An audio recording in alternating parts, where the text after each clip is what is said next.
Friends, welcome back to my channel. പാർവതിയെ ജയ ഒരു കാട്ടിലൂടെ കൂട്ടിക്കൊണ്ടു പോകുന്നു.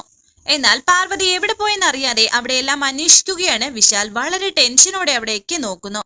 പാർവതിക്ക് തൊട്ട് പിന്നാലെ തന്നെ പാർവതിയെ ഷൂട്ട് ചെയ്യാനായി ജാസ്മിനും ഉണ്ട്. ജാസ്മിൻ പുറകെ വരുന്ന കാര്യം പാർവതിക്ക് അറിയില്ല. ജയയ്ക്ക് പിന്നാലെയാണ് പാർവതി പോകുന്നത്. എന്നാൽ ജയ മുന്നേ പോകുന്നത് ജാസ്മിനെ കാണാൻ കഴിയില്ല. ഇടയ്ക്കിടയ്ക്ക് ജാസ്മിൻ പാർവതിയെ ഷൂട്ട് ചെയ്യാൻ ശ്രമിക്കുന്നുണ്ടെങ്കിലും അതിന് കഴിയുന്നില്ല. പാർവതി എന്ന് ഉറക്കെ വിളിച്ചുകൊണ്ടാണ് വിശാൽ പാർവതി അന്വേഷിച്ചു പോകുന്നത്. ഈ സമയം ശേഖർ ഇപ്പോൾ എങ്ങനെയാണ് ഇരിക്കുന്നത് എന്നറിയാനുള്ള തന്ത്രപ്പാടിലാണ് പ്രഭാവതിയും പ്രതാപനും. ഒരു ചിത്രകാരനെ കൊണ്ട് ശേഖറിന്റെ ഒരു പഴയ ഫോട്ടോ കൊടുത്തിട്ട് ഇപ്പോൾ എങ്ങനെയാണ് ഇരിക്കുന്നത് എന്ന് വരച്ചു തരാനായി പറയുന്നു. അയാളുടെ ഈ ഏജിലുള്ള വിവിധ ഗെറ്റപ്പുകൾ ഞാൻ കാണിച്ചു തരാം മേഡം എന്ന് ചിത്രകാരൻ പറയുന്നു. ഇവരെ മറഞ്ഞു നീക്കം ചെയ്യുകയാണ് ശേഖർ. ഇവർ പോലീസ് ബുദ്ധി പ്രയോഗിക്കുകയാണല്ലോ. ഇവരുടെ അന്വേഷണം ഈ നിലയ്ക്ക് തുടർന്നാൽ അത് എനിക്ക് തടസ്സമായി മാറാൻ സാധ്യതയുണ്ട് എന്ന് ശേഖർ വിചാരിക്കുന്നുണ്ട്. ശേഖറിന്റെ പല രീതിയിലുള്ള ഗെറ്റപ്പും കാണിച്ചു കൊടുക്കുകയാണ് അവർ. മുടിയില്ലാത്തതും പിന്നെ താടി നീട്ടി വളർത്തിയതും അങ്ങനെ പലതും. ഈ സമയം എന്റെ ലക്ഷ്യം എനിക്ക് സാധിച്ചെടുക്കണമെന്ന് ശേഖർ മനസ്സിൽ വിചാരിക്കുന്നു. ചിത്രങ്ങളൊക്കെ പ്രഭാവതിയെ കാണിച്ചിട്ട് ഇതെല്ലാം നിങ്ങൾക്ക് അയച്ചു തരാമെന്ന് അയാൾ പറയുന്നു. ഒരു തുക നിങ്ങളുടെ അക്കൗണ്ടിൽ ഞാൻ അയച്ചിട്ടുണ്ടെന്ന് പ്രതാപനും പറയുന്നുണ്ട്. ജയിലിൽ നിന്ന് പുറത്തിറങ്ങിയ ശേഖരൻ ഇപ്പോൾ എങ്ങനെയുണ്ടാവുമെന്നൊരു ഐഡിയ നമുക്ക് കിട്ടി. പക്ഷേ നമ്മൾ എങ്ങനെ അയാളെ കണ്ടുപിടിക്കുമെന്ന് പ്രതാപൻ പ്രഭാവതിയോട് ചോദിക്കുന്നു. ഈ ഫോട്ടോസ് നമ്മൾ കൊള്ളാവുന്ന ഏതെങ്കിലും പ്രൈവറ്റ് ഡിറ്റക്റ്റീവ് ഏജൻസിയെ അറിയിക്കണം. എന്നിട്ട് അവരെ കൊണ്ട് ശേഖരൻ എവിടെയുണ്ടെന്ന് അന്വേഷിച്ച് കണ്ടെത്തണം. നമ്മൾ കണ്ടെത്തും എന്നൊക്കെ പ്രഭാവതി പറയുന്നുണ്ട്. ഈ സമയം പാർവതി ഇങ്ങനെ ഒറ്റയ്ക്ക് സംസാരിച്ചു കൊണ്ട് പോകുന്നത് ജാസ്മിൻ ശ്രദ്ധിക്കുന്നു. ഇടയ്ക്ക് ജാസ്മിന് വിചാരിക്കുന്നുണ്ട്, ഇവളിത് ആരോടാ ഈ സംസാരിക്കുന്നതെന്ന്. ഇനി വെയിറ്റ് ചെയ്യാൻ പറ്റില്ല, ഇവിടെ തീർത്ത് കളയാം, ഇത് തന്നെ അവസരമെന്നും ജാസ്മിന് വിചാരിച്ച് പാർവതിക്ക് നേരെ ഷൂട്ട് ചെയ്യാനായി ഒരുങ്ങുന്നു.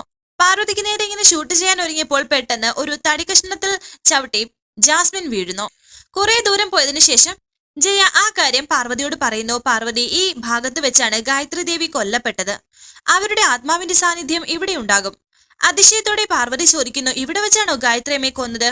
അതെ, അവിടെ വെച്ചാണ് എന്ന് പറഞ്ഞ് ഒരു പാമ്പിൻ പുറ്റിന്റെ ഭാഗം കാണിച്ചു കൊടുക്കുകയാണ് പാർവതിക്ക് ജയ. ആ കാഴ്ച മനക്കണ്ണിലൂടെ താൻ കണ്ടതായിരുന്നു എന്ന് പാർവതി ഓർക്കുന്നു.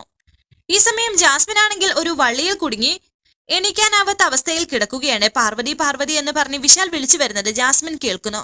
അവൻ ഇവിടെ വന്ന് എന്നെ കണ്ടാൽ എല്ലാം പോകും. അങ്ങനെ വിചാരിച്ച് ആ കുഴിയിൽ ഒളിഞ്ഞിരിക്കുകയാണ് ജാസ്മിൻ. അത് ശ്രദ്ധിക്കാതെ വിശാൽ പോകുന്നു.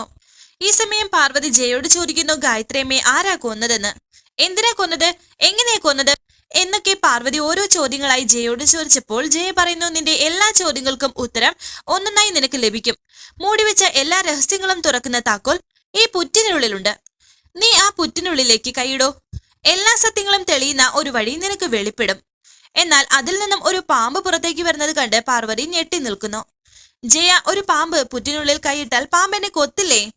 എനിക്ക് പേടിയാവുന്നു, എനിക്കിതൊന്നും വയ്യ എന്ന് പാർവതി പറയുന്നുണ്ട്. ദേ വിശാൽ സാർ ഇപ്പോ എന്നെ അവിടെ കാണാതെ വിഷമിക്കുന്നുണ്ടാകും. എനിക്ക് തിരികെ പോണമെന്നും പാർവതി പറയുന്നു.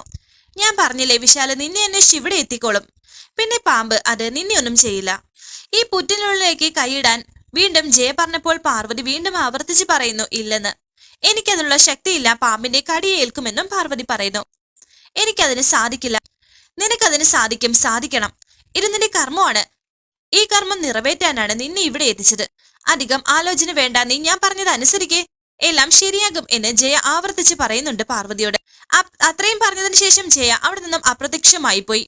ഈ സമയം എങ്ങനെയാ ആ പുറ്റിനുള്ളിലേക്ക് കൈയിടുന്നത് എന്ന് വിചാരിച്ചിരിക്കുകയാണ് പാർവതി. ഇതേ സമയം ഗായത്രി വില്ലയിൽ ഒരു കപ്പ് ചായയുമായി മുകളിലേക്ക് പോവുകയാണ് പല്ലവി. ഇവിടെ ഇപ്പോ ആരുമില്ലാത്തത് നന്നായി. ഈ തക്കത്തിന് വിപിൻ സാറിനോട് കുറച്ച് സൊള്ളാം, ആരെയും പേടിക്കണ്ടല്ലോ എന്നൊക്കെ പല്ലവി വിചാരിക്കുന്നു. വിപിന്റെ മുറിയിലേക്ക് ചായയുമായി എത്തിയിരിക്കുകയാണ് പല്ലവി. വിപിൻ സാറേ ചായ എന്ന് പറഞ്ഞ് പല്ലവി വിപിന് ചായ കൊടുക്കുന്നു. അല്ല, നീയാണോ ഇതിപ്പോ കൊണ്ടുവന്നത്? ഇവിടെ ചായ തരാൻ വേറെ ആരുമില്ലേ എന്ന് വിപിൻ പറഞ്ഞപ്പോൾ പല്ലവി പറയുന്നു, പിന്നെ ഇവിടെ ജോലിക്കാരുടെ എണ്ണം കാരണം തട്ടാനും മുട്ടാനും പ്രയാസമാ. ഏന് സാറേ, ഇവിടെ ആകെയുള്ള ഒരു ജോലിക്കാരി എന്റെ ചേച്ചിയാണ്, അതറിയാലോ. എന്താ ഞാൻ കൊണ്ടുവരുന്ന ചായ വിപിൻ സാറെ കുടിക്കില്ലേ? ഇവിടെ ഇപ്പോ ആരുമില്ല വിപിൻ സാറേ, ഓരോരോ ആവശ്യങ്ങൾക്കായി എല്ലാവരും പുറത്തേക്ക് പോയി. ആരും ഇല്ലാത്തത് കൊണ്ടല്ലേ ഞാൻ ധൈര്യമായി ചായയുമായി ഇങ്ങോട്ട് കയറി വന്നത്. സാറേ ചായ കുടിക്കേ. അങ്ങനെ വിപിൻ ചായ കുടിച്ചു. വിപിൻ സാറേ, ഇത് മുഴുവനും കുടിക്കരുത് എന്ന് പല്ലവി പറയുന്നു. അതിലെ പാതി ചായ എനിക്ക് വേണമെന്നും പല്ലവി പറയുന്നു. അത് വേണ്ട, അത് ശരിയാവില്ല എന്ന് ദേഷ്യത്തോടെ വിപിൻ പറയുന്നുണ്ട്. വിപിൻ പകുതി കുടിച്ചതിന് ശേഷം പെട്ടെന്ന് വിപിന്റെ കയ്യിൽ നിന്ന് പിടിച്ചു വാങ്ങിക്കുകയാണ് പല്ലവി. ഇതിൽ മധുരം ഉണ്ടോ നോക്കട്ടെ എന്ന് പറഞ്ഞ് പല്ലവി ആ ചായ കുടിക്കുന്നു. അയ്യേ, ഈ രുചിയില്ലാത്ത ചായയാണോ സാറ് കുടിച്ചത്? അയ്യേ, എന്റെ കൈ കൊണ്ട് ഞാൻ ഉണ്ടാക്കിയ ചായയാണ്, എനിക്ക് തന്നെ ഇത് ഇഷ്ടമായില്ല. വേണ്ട, ഇനി ഈ ചായ സാറ് കുടിക്കണ്ട. നല്ല ചായ ചേച്ചി വന്നതിന് ശേഷം ചേച്ചിയെ കൊണ്ട് ഇടിയിപ്പിച്ചു തരാം എന്ന് പറഞ്ഞ് പല്ലവി പോകുന്നു. അത് കണ്ട് പുഞ്ചിരിയോടെ നിൽക്കുകയാണ് വിപിൻ. അങ്ങോട്ട് പോയ പല്ലവി മനസ്സിൽ വിചാരിക്കുന്നു, വിപിൻ സാറ് കുടിച്ച ചായയല്ലേ, ഇതിന്റെ രുചിയൊക്കെ എന്തിനാ നോക്കുന്നത്, ഈ ചായ ഞാൻ തന്നെ കുടിച്ചേക്കാം. അങ്ങനെ പല്ലവി ആ ചായ മുഴുവനായി കുടിച്ചു. എന്നിട്ട് താഴേക്ക് പോകുന്നുണ്ട്. ഈ സമയം സുശീല മുറിയിൽ നിന്നും ആലോചിക്കുന്നു, ജാസ്മിനെ ഇവിടെ നിന്ന് കാണുന്നില്ലല്ലോ, അവൾ എങ്ങോട്ടായിരിക്കും പോയത്, ഒന്ന് വിളിച്ചു നോക്കിയാലോ. അങ്ങനെ ജാസ്മിനെ വിളിക്കാൻ ഫോൺ എടുക്കുകയാണ് സുശീല. എന്നാൽ ആ വള്ളികളിൽ കുരുങ്ങിക്കിടക്കുകയാണ് ജാസ്മിൻ, ഒരു കുഴിയിലുമാണ്. ജാസ്മിന്റെ ഫോൺ റിങ് ചെയ്യുന്നുണ്ട്. സുശീല ആന്റി ആണല്ലോ, ഇവരിപ്പോ എന്തിനാ എന്നെ വിളിക്കുന്നത് എന്നൊക്കെ ജാസ്മിൻ വിചാരിച്ചിട്ട് ഫോൺ എടുത്തു. ജാസ്മിൻ, നീ ഇത് എവിടെയാ, നിന്നെ ഇവിടെ ഒന്നും കാണുന്നില്ലല്ലോ എന്ന് സുശീല ചോദിച്ചപ്പോൾ ജാസ്മിൻ പറയുന്നു, ഞാൻ പുറത്താ ആന്റി. നീ പുറത്തു പോയോ? എപ്പോ പോയി? നീ എന്നോടൊന്നും പറഞ്ഞില്ലല്ലോ, ഞാനും കൂടി വരായിരുന്നു, നീ എവിടാന്ന് പറ എന്ന് സുശീല പറഞ്ഞപ്പോൾ ജാസ്മിൻ പറയുന്നുണ്ട്, അതൊക്കെ ഞാൻ വന്നിട്ട് പറയാം, ഞാനിവിടെ ജീവൻ മരണ പോരാട്ടം നടത്തിക്കൊണ്ടിരിക്കുകയാണ്, ആന്റി ഒന്ന് ഫോൺ വെച്ചേ. അങ്ങനെ പെട്ടെന്ന് ജാസ്മിൻ ഫോൺ വെച്ചു. ഒന്നും മനസ്സിലാകാതെ നിൽക്കുകയാണ് സുശീല. ഇനിയിപ്പോ ഈ ഫോൺ റിങ് ചെയ്ത ശബ്ദം വിശാൽ സാർ കേട്ട് കാണൂ എന്ന് ജാസ്മിൻ വിചാരിക്കുന്നു. എങ്ങനെയെങ്കിലും കാൽ കുരുങ്ങിയ വള്ളിയെടുത്ത് മാറ്റാനുള്ള ശ്രമത്തിലാണ് ജാസ്മിൻ. ഇതേ സമയം വിശാൽ പാർവതി അന്വേഷിച്ച് ഉറക്കെ നില വിളിച്ചോണ്ട് പോകുന്നു. എന്തിനാ പാർവതി നീ എന്നെ ഇങ്ങനെ വിഷമിപ്പിക്കുന്നത് എന്നൊക്കെ വിചാരിച്ചിങ്ങനെ പാർവതി അന്വേഷിച്ച് പോവുകയാണ് വിശാൽ. പാർവതിയാണെങ്കിൽ ആ പുറ്റിലേക്ക് കൈയിടണോ വേണ്ടയോ എന്നൊക്കെ വിചാരിച്ച് നിൽക്കുന്നു. എന്നിട്ട് അവിടെ കണ്ട പാമ്പിനോട് തൊഴുതുകൊണ്ട് പാർവതി പറയുന്നു, നാഗരാജാവേ, ജയ് എന്നോട് ഈ പുറ്റിനുള്ളിൽ കൈയിടാനായി പറഞ്ഞു, പക്ഷെ അത് എന്തിനാണെന്ന് എനിക്ക് ഇപ്പോഴും വ്യക്തമായില്ല. ജയ് പറഞ്ഞത് അനുസരിക്കാതിരിക്കാനും പറ്റുന്നില്ല. നീയാണെങ്കിൽ എനിക്ക് വഴിയും തരുന്നില്ലല്ലോ. എന്റെ കുടുംബത്തിലെ നന്മയ്ക്ക് വേണ്ടി ദയവ് ചെയ്ത് ഈ മാർഗതടസ്സം നീക്കിത്തരൂ, അല്ലെങ്കിൽ ഈ പുറ്റിനകത്ത് എന്താണുള്ളതെന്ന് നീ തന്നെ എനിക്ക് കാണിച്ചു തരണം എന്ന് പറഞ്ഞ് പാർവതി ഇങ്ങനെ തൊഴുതു നിൽക്കുകയാണ്. പെട്ടെന്ന് ഒരു വലിയ കാറ്റടിക്കുന്നുണ്ട്. പ്രഭാവതിയും പ്രതാപനും ഇങ്ങനെ ഹോളിലേക്ക് ഇറങ്ങി വരുന്നു. വലിയ കാറ്റാണത്. സുശീലയും അവിടെ എത്തി. ഈശ്വര, എന്തൊരു കാറ്റായത് എന്നെ പ്രഭാവതി പറയുന്നുണ്ട്.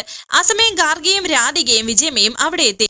എന്താ ഇപ്പൊ ഇങ്ങനെ ഒരു കാറ്റ് വീശാൻ കാരണം എന്നൊക്കെ ടെൻഷനോടെ നിൽക്കുകയാണ് എല്ലാവരും. ആരെങ്കിലും പോയി ആ വാതിലും ജനലും ഒന്ന് അടയ്ക്കേ, ഇല്ലെങ്കിൽ ഈ വീട്ടിലെ സകല സാധനങ്ങളും താഴെ വീണ് തെറിക്കുമെന്ന് വിജയമ്മ പറയുന്നുണ്ട്. കഥ കടയ്ക്കാൻ വലിയ പ്രയാസപ്പെടുകയാണ് പ്രതാപൻ. എന്നാൽ കഥ കടയ്ക്കാനായി പറ്റുന്നില്ല കാറ്റ് കാരണം. ഈ സമയം കൊണ്ട് ഗായത്രിയുടെ ഫോട്ടോ താഴെ വീഴാൻ പോകുന്നു. പിടിച്ചു നിർത്തുകയാണ് ഗാർഗിയും രാധികയും. അവിടെ ഇരുന്ന നിലവിളക്കും പൂവുമെല്ലാം താഴെ വീണു പോകുന്നുണ്ട്. അവർക്ക് ആ ഫോട്ടോ നേരെ വെക്കാൻ പോലും സാധിക്കുന്നില്ല. പെട്ടെന്ന് ഗായത്രിയുടെ ചിത്രത്തിലിരുന്ന മാല തെറിച്ചു വീണ് പ്രഭാവതിയുടെ കഴുത്തിൽ വീഴുന്നു. എല്ലാവരും അത് കണ്ട് ഞെട്ടിയിരിക്കുന്നുണ്ട്. ഇതെന്താ ഈ മാല എന്റെ കഴുത്തിൽ വന്ന് വീണത് എന്ന് ടെൻഷനോടെ പ്രഭാവതി പറയുന്നു. ഇത് നല്ല ശകുനമാണോ ചീത്ത ശകുനമാണോ എന്നും പ്രഭാവതി ചോദിക്കുന്നു. എന്താ അമ്മ ഇതിനർത്ഥം എന്ന് ചോദിച്ചപ്പോൾ പ്രതാപൻ പറയുന്നു, ഈ ഫോട്ടോയിൽ നിന്ന് ഈ മാല ചേച്ചിയുടെ കഴുത്തിൽ വീഴണമെങ്കിൽ ഗായത്രി ചേച്ചിയുടെ സ്നേഹം കൊണ്ട് ചേച്ചിയുടെ കഴുത്തിൽ വീണതായിരിക്കും എന്ന് പ്രതാപൻ പറയുന്നു. ആ മാല വലിച്ചെറിഞ്ഞിട്ട് മുകളിലേക്ക് പോവുകയാണ് പ്രഭാവതി. പെട്ടെന്ന് കാറ്റ് കുറേച്ചയായി നിൽക്കുന്നു. എന്നാൽ ഇപ്പോ പഴയതുപോലെയായി കാറ്റെല്ലാം മാറിയിരിക്കുന്നു.